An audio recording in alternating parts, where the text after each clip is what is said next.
Hi everyone, and welcome back to Perm to Contract Part 2. In this part of the course, we're going to cover marketing, networking, recruitment consultants and job portals. We're then going to cover interviewing and how to look for a role.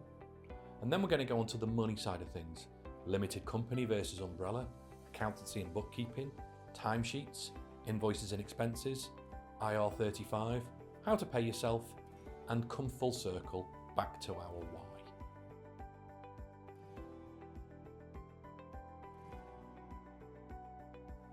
Networking is a key pillar of becoming a contractor. You need to be someone who people know and respect. In an increasingly online, less personal world, buck the trend. It really is not what you know, but who you know. Let's come on to talk about the elephant in the room. What is the current state of the market? Any market is cyclical.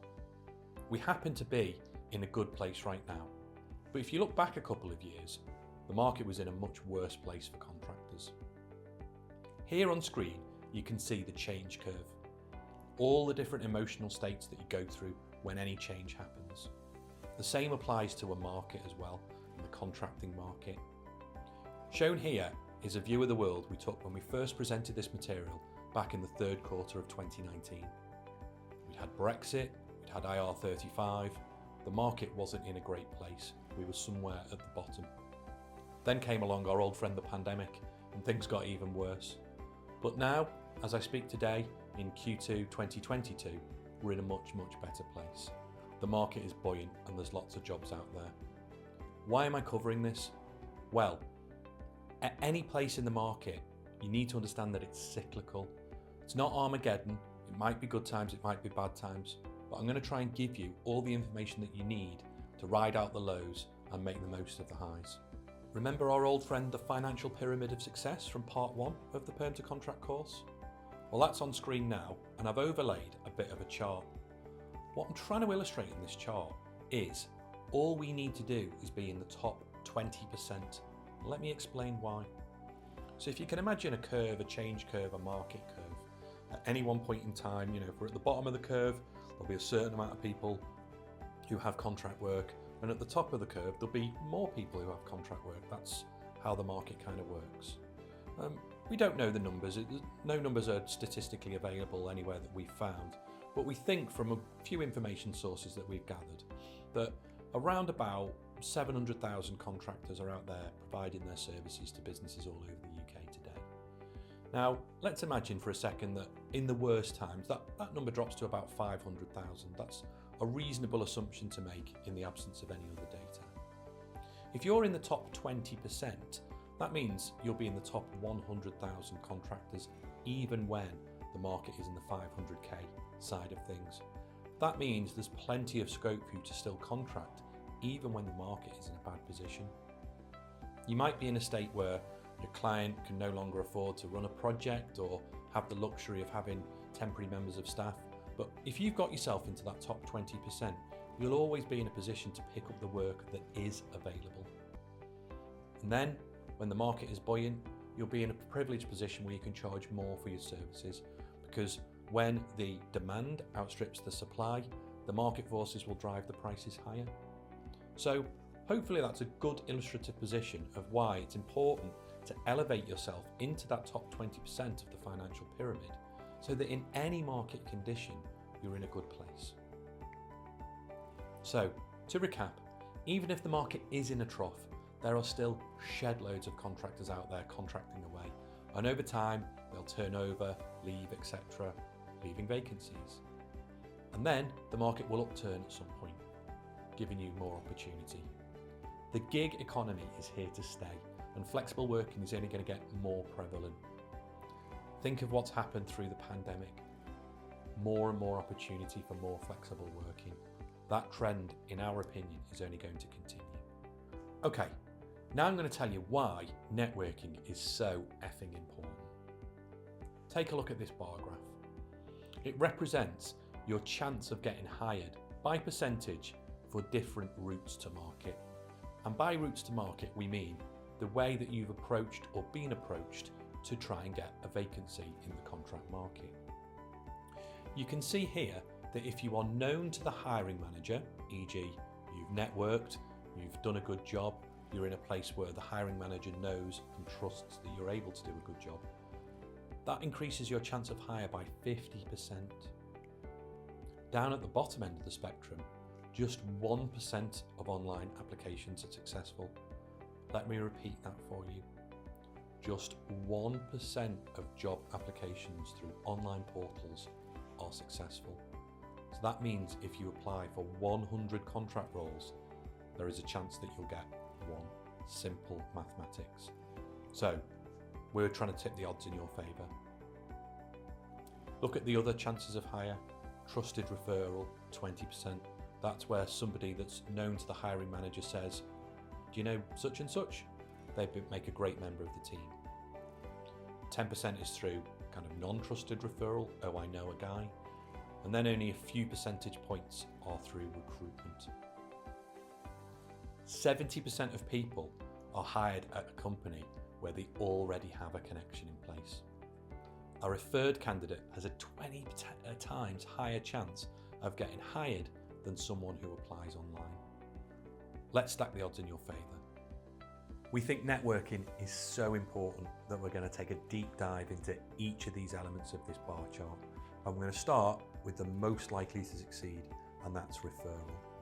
So, to recap, a trusted referral is someone who's very well known to the referrer, but remember, even your best friend was a stranger one day.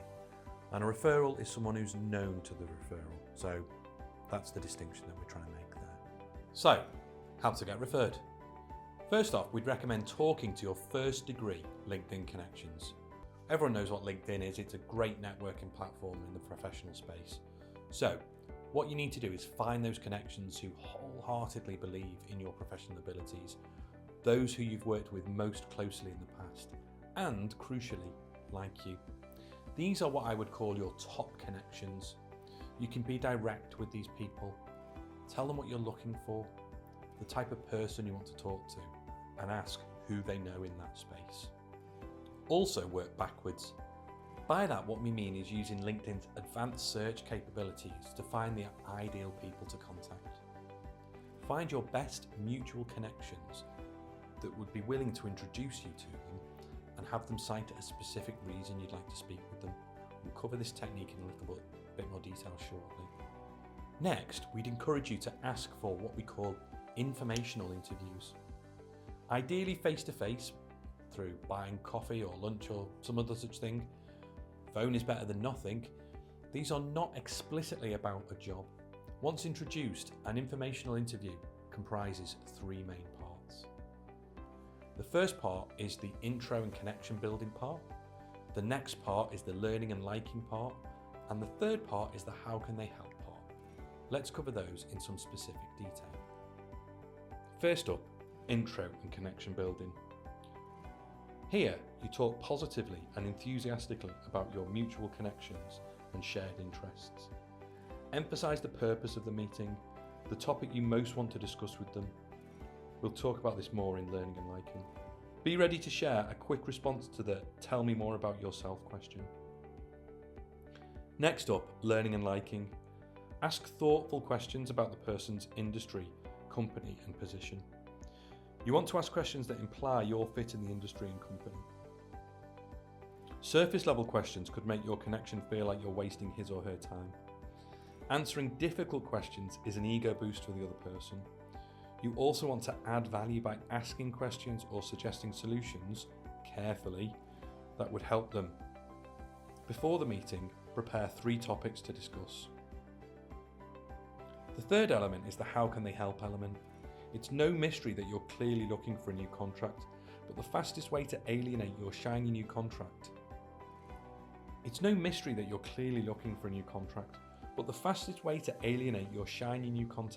Is to directly ask them for a job or anything resembling that sort of question. If your contact offers to forward your CV based on your conversation, then take advantage of it, but that process is for him or her to initiate, not you. You close off the informational interview by asking for recommendations for 2 or 3 more people who would be good to talk to as you continue networking. Be specific. It makes it easier for your contact to think of someone when you say, could you recommend a couple more people for me to speak to learn more about project management opportunities in Billy Big Bank, than to come up with an answer to, is there anyone else you would recommend that I speak with? The informational interview is not easy. So why should you invest your time and effort and energy into it? Well, people want to hire people they know or feel like they know. They trust someone they know to get the job done well and prefer to work with a friend rather than a stranger. The I feel like I know you emotion doesn't just come from a CV alone. So what happens when you exhaust your existing network?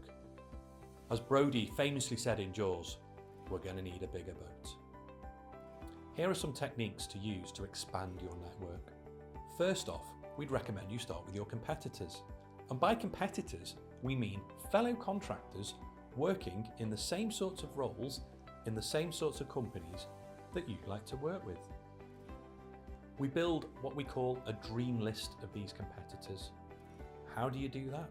Well, you start off with a LinkedIn search and you would type in something along the lines of contract, job title, company name.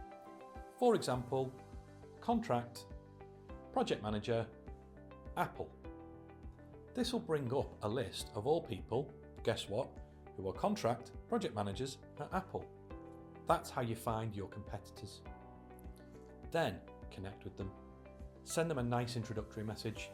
Hi, I'm Mark. I'm looking to expand my network of contract project managers. Nice and simple. Most people will respond positively to that and just click yes. Then, this is where the magic is. Connect with the recruiters they are connected to. You can't see their connections until they connect with you. But once connected, you can drill down through LinkedIn, as we're showing on the screen here, and look at the list of people that they're connected to. They're the people that you want to target. They're the contract recruiters who can find you work or help find you work in this market. Next up, the job board technique. So, as you'll hear later, we don't recommend job boards, certainly not as your primary route to market, but they can be useful. Here's one technique that we would recommend using. Start off by searching on the job boards for the sorts of jobs you'd be interested in. Now, don't apply. Or do apply, but that's not the point of this particular exercise. What you are trying to do is find out the name of the recruitment agency and the named individual from the job board if you can. The agency is almost always listed, and mostly the contract recruiter name is also listed. Connect with them on LinkedIn. Start to build a relationship.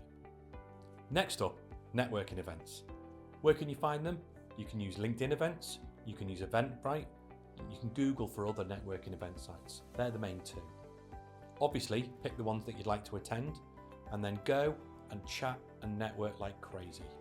Here are 3 simple tips. The school level tip is hand out your business card. The college level tip is hand out business cards with a QR code that links to your LinkedIn profile. The university level tip is whip out your smartphone and connect with them there and then on LinkedIn. Finally, LinkedIn Sales Navigator. LinkedIn Sales Navigator is one of the premium paid LinkedIn options.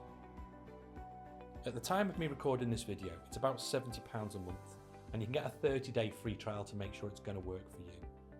You can save 29% by buying 1 year up front, and of course you'll be able to offset this cost against your business expenses. If you choose the yearly option, offset it as an expense and claim the VAT back, that'll work out to be just over £30 a month of actual out-of-pocket cost. This tool allows you to target specific job titles at specific companies. These are the hiring managers or senior people on projects in your field. Again, connect with them, network with them. How do you connect with people on LinkedIn? Well, you can just click the connect button with no message. That's the amateur's way of doing it. The professional way to do it, we're going to tell you now. So, don't just connect with people willy-nilly. Browse their profiles first to make sure they're at least somewhere in the ballpark of the sort of work that you do. It's not just a numbers game or a vanity exercise. Quality pays over quantity in this space. Here's what we would call the warm introduction. So here's what you would type out, shown on screen now. Hi, name. I'm a role, so business analyst for example, in industry, so financial services for example, based in place, London for example. I'm looking to build my professional network in the industry. Our mutual friend, person's name, Mark Pratt for example, mentioned your name as someone who really knows their stuff. It would be great to connect. Thanks, your name.